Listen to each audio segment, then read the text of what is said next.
The cafeteria on Outpost Delta 9 was almost empty that night. Most workers had gone back to their quarters. Only a few lights buzzed in the corners. A young human named Ethan sat alone at a small metal table. He had just finished a long shift repairing damaged solar panels. His hands were sore, his back ached. But he had one thing on his mind. Fries, crispy, salty, hot fries. He dipped one into the red sauce and took a bite. A simple joy in a world filled with metal and silence, but then he felt something.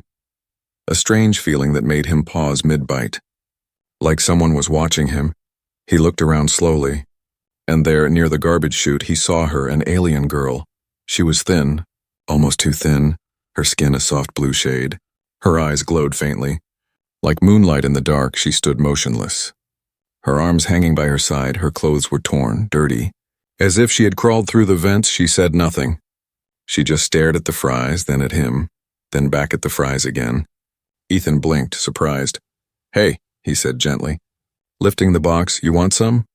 She didn't move. He stood up slowly, careful not to scare her. He walked halfway toward her and placed the box of fries on a nearby crate, then stepped back. She waited, like a wild animal testing the wind. Then with slow steps she approached the fries. Her fingers trembled as she picked one up. She smelled it, then tasted it, just a small bite. And then, as if a dam had broken, she devoured the rest one by one. Ethan watched quietly. He could see her cheeks were wet. She was crying, but still didn't say a word. When the fries were gone, she looked at him. Her glowing eyes were full of emotion he didn't understand. Then, without warning, she turned and ran into the shadows. Gone like a ghost, Ethan stood there for a long time. Confused, touched, a little worried. He went back to his room that night, thinking it was just a strange moment. Maybe she was a refugee, maybe just hungry. But he didn't know her name, didn't know where she went, didn't expect to see her again until the next night. He was walking back to his quarters after work. The hallway was dim, echoing with his footsteps. Suddenly, a noise behind him, a footstep that didn't belong to him. He turned, but no one was there. He kept walking, faster now, another noise, closer. He spun around, heart racing, and then a figure jumped from the shadows. A tall alien man, rough and angry. He grabbed Ethan's jacket, snarling something in a language he didn't understand. Ethan struggled, yelling for help, but there was no one around. The attacker raised a sharp piece of metal, ready to stab, and that's when it happened, a blur of motion. A scream, not Ethan's, but something wild and angry. The blue-skinned girl from before leaped onto the attacker. She moved like lightning, her hands a blur. In seconds, the alien was on the ground. Moaning and bleeding, Ethan stared in shock. The girl stood over the attacker, breathing hard, eyes glowing fiercely. Then she turned to Ethan, her expression calm again. She tilted her head slightly, then stepped back into the shadows. Gone once more. Ethan didn't sleep much that night. He kept thinking about her, the way she had cried over fries, the way she had fought like a warrior, the way she had saved his life, and he knew somehow. This wasn't just a random meeting, something had started. Something deep, old, and unbreakable. He just didn't know yet. That from this day forward, she would guard him like a wolf because once, he shared his fries, and in her world that meant everything. Ethan tried to act normal the next morning. He walked to the repair bay with his tools slung over his shoulder. The sun on Outpost Delta 9 was harsh, orange light pouring across metal roofs, but his mind wasn't on work. It was on her, the strange blue-skinned alien girl who saved him. He hadn't seen her again since last night. No one mentioned anything about a fight in the hallway. No alarms went off, it was like nothing happened. But he couldn't stop thinking about her eyes, or the way she moved, fast, deadly, like a trained soldier, or the way she cried while eating fries. He told himself it was over. Just a moment, a fluke, but it wasn't, because when he reached the food court after work, she was there, sitting silently at a table in the corner. Back straight, legs crossed, eyes locked on him. Ethan froze mid-step. His lunch tray shook slightly in his hands. She didn't wave, didn't smile, didn't even blink. Just watched him like a hawk watches its prey, or its mate. Some workers nearby noticed too. "Is that a Lurathi?" one whispered. "I thought they were extinct," said another. Ethan pretended not to hear. He walked to a table far away from her, sat down and tried to eat, but he could still feel her eyes on him, like invisible hands pressing against his skin. After 10 minutes, he looked up. She was gone. He sighed. confused and a little nervous. But the moment he stood to leave, he saw her again. This time, near the trash units pretending to clean, but her glowing eyes followed every step he took. Later that evening, as he walked home, he turned suddenly and caught her. Just a few feet behind him, standing still, silent. Ethan finally had enough. He spun around and said, "Why are you following me?" She didn't answer, didn't flinch, didn't move. He tried again, slower this time. "You saved me." "I remember, but why? Who are you?" She looked down at the floor, then back at him, and slowly, so slowly it was like watching ice melt, she kneeled. One knee down, one fist to her chest, a warrior's pose. Ethan's breath caught in his throat. "I don't understand," he whispered. But she stayed like that, unmoving, guarding, loyal. He stepped back, unsure of what to do. The air between them felt heavy, charged with meaning he couldn't grasp. Then, without warning, she rose and turned, walking off into the dark, leaving him standing there. Confused again, the next day was worse. She followed him to work, stood outside the repair bay for hours without moving. Some engineers got nervous.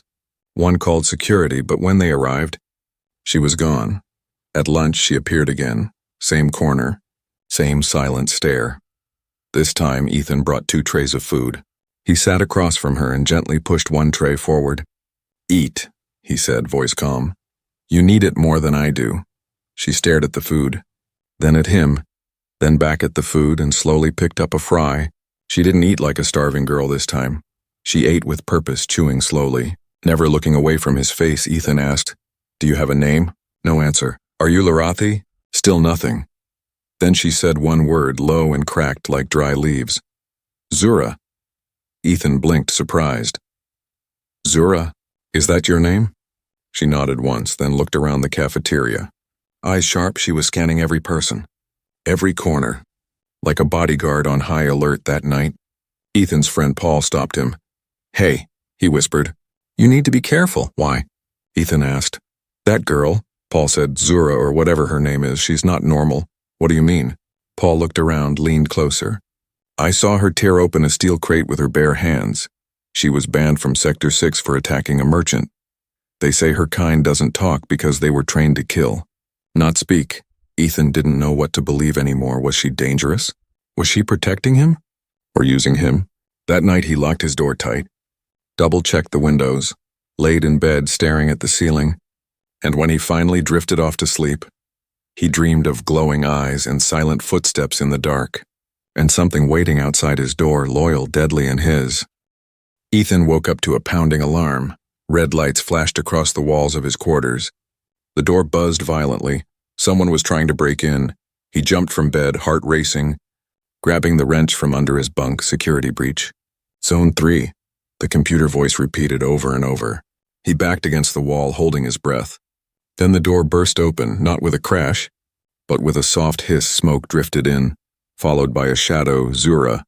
She stepped through the broken door with blood on her hands. Bright blue blood mixed with darker stains, not all of it hers. Her face was calm, her movements silent. She looked at Ethan, then back into the hallway. "Checking for danger, what happened?" Ethan whispered, frozen in place.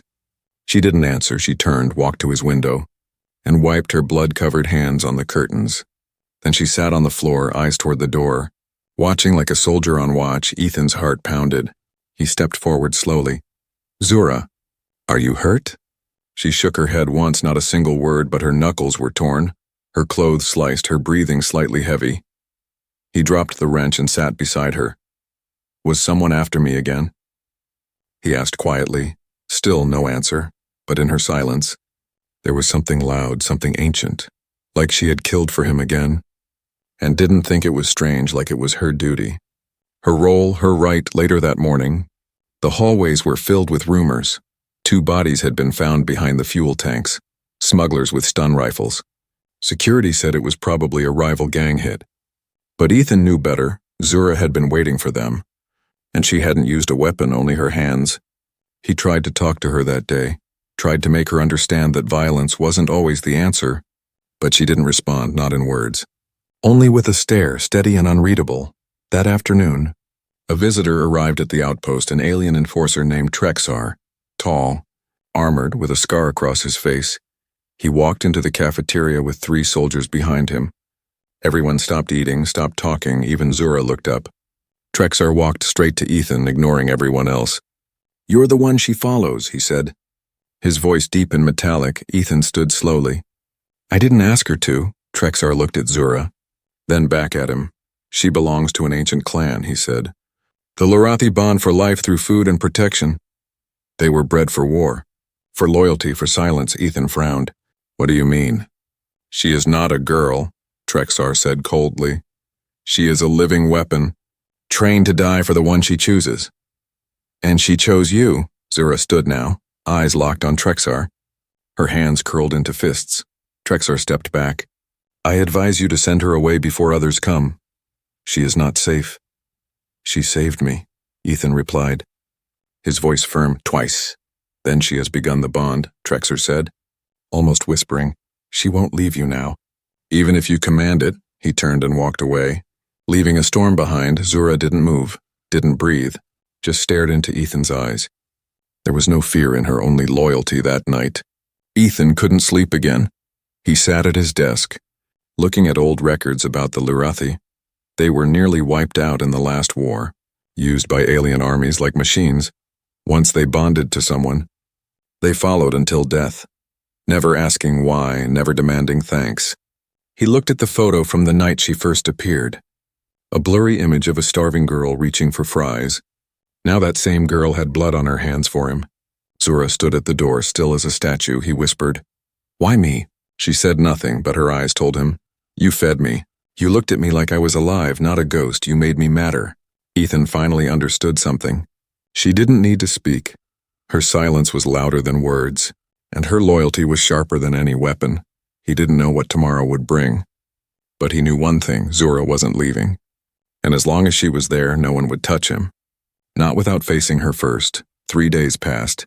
3 quiet, watchful, strange days. Zura never left Ethan's side. Whether he was working, eating, or sleeping, she was near. She didn't speak again, not a single word. But her eyes spoke volumes, always alert, always moving, like a wolf sensing every danger before it came. Ethan had stopped trying to push her away. He gave up asking questions she wouldn't answer. He just accepted her, and somehow that made her stay even closer. Some people stared, some whispered. One crewman joked, "You got yourself a living guard dog." Ethan didn't laugh, because deep down he knew this wasn't a joke. Something serious had been set in motion, something ancient. On the 4th day, a message came to Ethan's terminal, encrypted old code. Only one line. "They're coming for the Lurathi girl. Leave the outpost now." Ethan stared at the screen. His hands trembled slightly. He looked across the room. Zura was already standing near the door, as if she'd read the message too. He packed quickly, just essentials: water, supplies, spare energy cells. Zura carried nothing. She didn't need to. They left through the maintenance tunnels beneath the outpost. Dark and damp, unused by most, but Zura moved like she'd memorized every inch. Every turn, every sound, every possible threat. They reached an old cargo yard outside the dome, half buried in sand, forgotten by the system. That's when he asked her, "Why me? Why are you doing all this?" She turned her head slightly, then placed her hand on his chest, right above his heart. "You fed me," she whispered. Her voice was rough but clear. "And you didn't run, that was it?" Her answer, simple, final. Before Ethan could reply, a strange humming filled the air. A ship descended above the yard, black. Sleek, silent, not government, not military. Something older, darker. Zura stepped in front of Ethan, her body low, ready to fight. 3 figures jumped from the ship. They weren't soldiers, they were hunters. One of them wore a long red cloak and pointed at Zura. "Return her," the hunter said, voice echoing unnaturally. "She belongs to the Blood Moon Pact." Ethan stepped beside her. "She belongs to no one," the hunters laughed. "She bonded to a human?" The red one said, almost amused. "She has broken the old code," Zura growled. A deep, low sound Ethan didn't know she could make. She launched forward like a bolt of energy. 2 hunters drew weapons, but she was already on them. Fist to throat, knee to ribs, a blur of blue fury. The red-cloaked one moved fast, too fast. He reached Ethan and knocked him to the ground. "Foolish human," he hissed. "You think she protects you?" "She is cursed," Ethan struggled. But before the hunter could strike again, Zura was there. She slammed into the hunter. Claws extended, eyes glowing like fire. The red cloak ripped, revealing scars and dark markings beneath. Symbols from ancient war clans. "You are the lost daughter," the hunter said through blood. "The one who refused the kill order." Zura didn't reply. She broke his weapon, then snapped his neck. The fight was over. But Ethan couldn't stop shaking. He stood slowly, looking around at the wreckage. Zura was bleeding again, this time from a cut along her shoulder. She didn't notice it or didn't care. Ethan walked up to her and put his hand on her wound. "Let me help," he said. She looked at him for a long time, then nodded once. Back in the cargo yard, Ethan patched her up as best he could. "I think I finally understand," he said quietly. "You weren't just trained to protect. You were trained to bond." Zora looked at him. "Lorathi don't choose randomly," she whispered. "They choose the one worth dying for." Ethan didn't know what to say, so he said the only thing that felt right. "I'm not going to run anymore," she smiled. Just slightly, and in that moment he knew. Their bond wasn't just old tradition.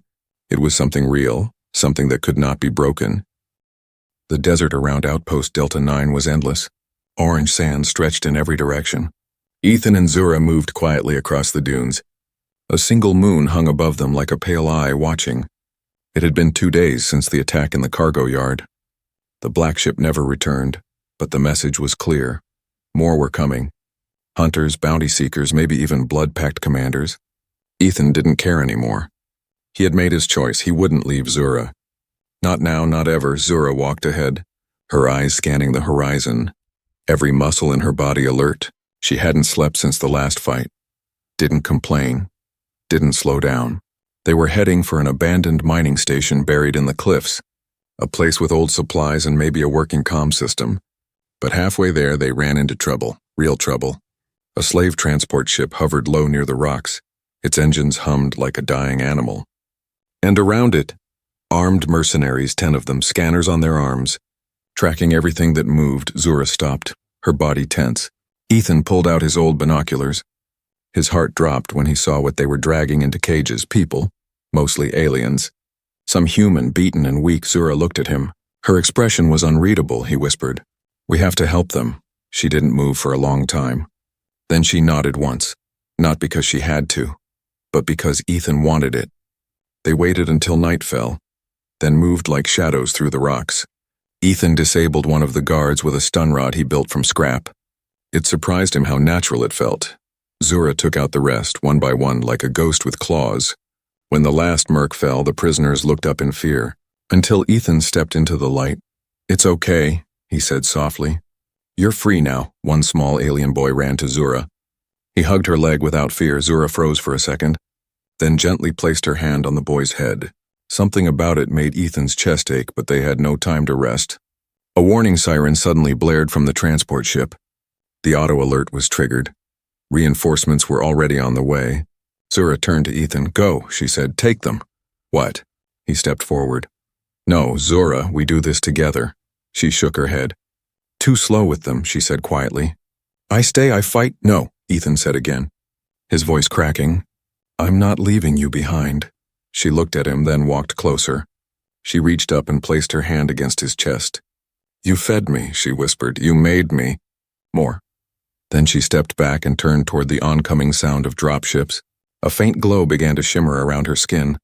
Ethan didn't understand what she was doing, but it looked dangerous, powerful.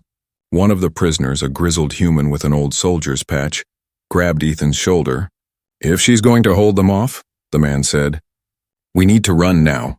Ethan's heart screamed inside, but his brain knew he had no choice. He gave Zura one last look. "I'll come back for you," he said, "no matter what." She didn't turn, but he knew she heard him. They ran through the cliffs, into the canyon, carrying the weak, the hurt, the broken, and behind them Zura stood tall, alone. The sky turned red from the engines of incoming ships. Blasters fired in the distance, explosions lit the night. And still Zura did not fall. Hours passed. Ethan got the refugees to safety, but he couldn't stop shaking. He stared at the burning horizon, waiting to see if she had survived. Then, just before dawn, a figure limped out of the smoke. Burned, bloody, but standing, Zura. She collapsed in front of him. Ethan caught her before she hit the ground. She was cold, barely breathing. Her eyes fluttered open for a second. "You came back," she whispered. He held her tighter. I told you I would.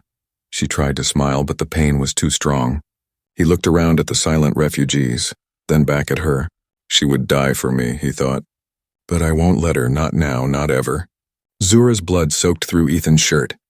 It was warm, thick, and glowing faintly blue. He knelt in the dirt, holding her tightly as her breathing slowed. Her body was covered in burns, cuts, and bruises. But her hands were still clenched. Even half-conscious, she was ready to fight. "Stay with me," Ethan whispered. But she didn't answer. She had given everything to save him. Now she was fading in his arms. The others stood back. Silent, watching, no one dared speak. Even the former soldier who had seen wars lowered his eyes. Ethan looked up desperate. "There has to be something," he said. "Some way to help her." The soldier shook his head. "She's not human," he said. "We don't know how to treat her kind." "She's not just her kind," Ethan snapped. "She's Zura." Someone spoke from the crowd, a thin, old alien with gray feathers along his jaw. "There is one place," he said. "A ruin in the canyon. Very old. It was used by her people long ago." Ethan stood, still holding Zura in his arms. "Where is it?" The old one pointed toward the mountains. "A day's walk if you move fast," Ethan nodded. He wrapped Zura in a thermal blanket and placed her gently on a hover cart, then began pulling her into the canyon. Every step hurt, every gust of wind burned his skin. But he didn't stop, he didn't rest. He didn't even blink, Zura murmured once in her sleep. His name, barely a whisper, and he knew. She was still holding on. Still fighting, the ruins appeared at sunset, carved into black rock like a forgotten temple. Ancient symbols glowed faintly on the walls. Strange, beautiful, dangerous, he carried her inside. The air was thick with dust and memory. At the center of the chamber stood a stone pool filled with glowing liquid. It shimmered like moonlight trapped in water. Ethan laid Zura down beside it. He didn't know what to do. Didn't know if this was legend or madness. A soft voice came from the shadows. "You brought her here?" Ethan turned. Startled, an old Lurathi stood in the corner, robes flowing like smoke. His eyes were glowing, just like Zura's. "I'm her bond," Ethan said. "She protected me. I need to save her." The elder stepped forward, looking down at Zura's face. "She gave herself for you," he said. "That is our way." "Then what's your way to heal her?" Ethan asked, almost begging. The elder knelt by the pool. "There is a ritual," he said. "Dangerous. It binds you deeper, not just heart to heart, but blood to blood." Ethan didn't hesitate. "Do it." The elder looked at him closely. "You are only human." Ethan clenched his fists. "She's more than a fighter," he said. "She's my protector, my friend." "My family," the ritual began. Ethan stepped into the pool. The liquid stung his skin like fire and ice mixed together. His veins lit up with energy. His breath caught. It was like something was digging into his soul. Zura was lifted into the pool beside him. The liquid wrapped around her like light. Their blood mixed, their hearts pulsed as one. A shock ran through both their bodies, deep, sharp, final, then silence. The elder stepped back. "It is done," he whispered. Ethan collapsed onto the stone floor, gasping for air. His skin glowed faintly. His heartbeat now matched hers. Zura's eyes opened slowly. Her wounds were healing fast. The color returned to her skin. Her hands moved again, strong and certain. Ethan crawled toward her. She looked at him, really looked, and saw the change. "You did this eye for me?" she asked, voice trembling. He smiled, tired. "You bled for me first." Zura sat up. Weak but alive, she touched his chest, then her own. "You are in me now," she whispered, "and I'm in you." They weren't just bonded anymore. They were fused, two souls wrapped around each other. Unbreakable outside the temple, the wind began to howl. More ships were coming, but now, they would not run now. They would stand together, one heart, one pack, and she would fight not just as a guardian, but as something more, because even wolves bleed. But they never fall alone. The sun had barely risen when the sky split open. 3 warships tore through the clouds. Black and sharp like blades, they hovered above the canyon ruins, casting long shadows across the stone. The Blood Moon Pact had returned, this time in full force. Inside the ancient temple, Ethan stood beside Zura, their bodies still glowing faintly from the bond ritual. But the warmth had faded, replaced by tension, the kind that only comes before war. "They found us fast," Ethan said, gripping the stun blade the old soldier had given him. Zura didn't flinch. They smelled the bond, she said quietly. To them, we are a sin. The old Larathi priest nodded solemnly. They will not offer mercy, he warned. They will burn this place to erase you both. Ethan looked to Zura. You said your people choose who's worth dying for. I'm choosing now, he said, voice steady. I won't run. Not again. Zura stepped closer, her hand sliding into his. Not a warrior's grip, but a bondmate's equal, strong, unshakable. They will expect me to fight alone, she whispered. They won't expect you.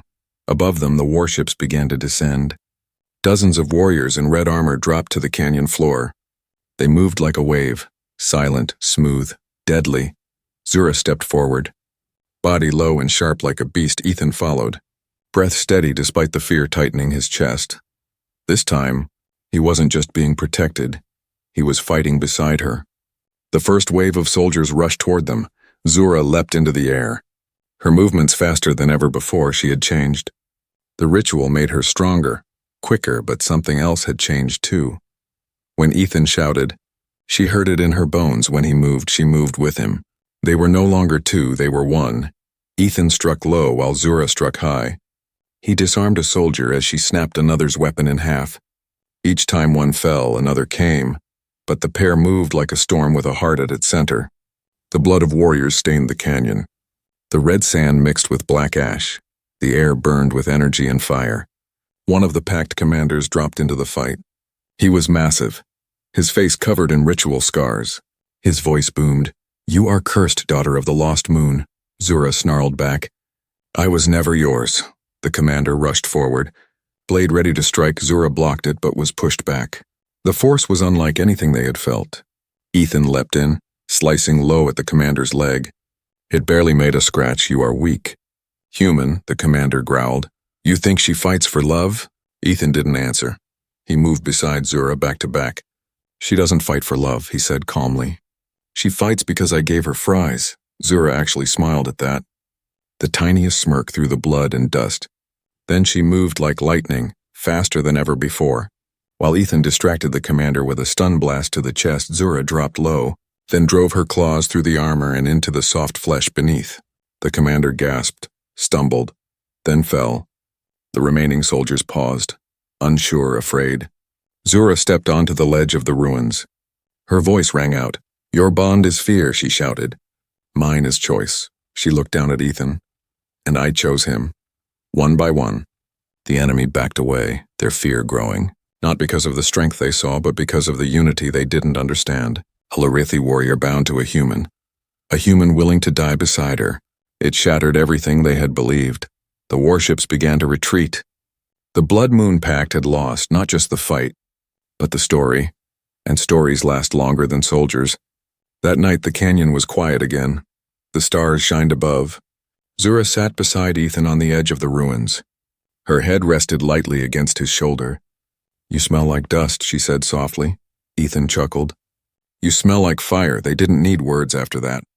Just silence and the sound of wind across the canyon. She had guarded him like a wolf. But he had stood with her like a brother. Or maybe something more. He remembered the moment she first appeared, silent, hungry, staring at his fries, and now here they were. Two souls wrapped around each other like stars caught in orbit. Somewhere out there, more enemies would come. But they weren't afraid because now, when they fought as one, and in the distance as wind howled through the canyon like an old song.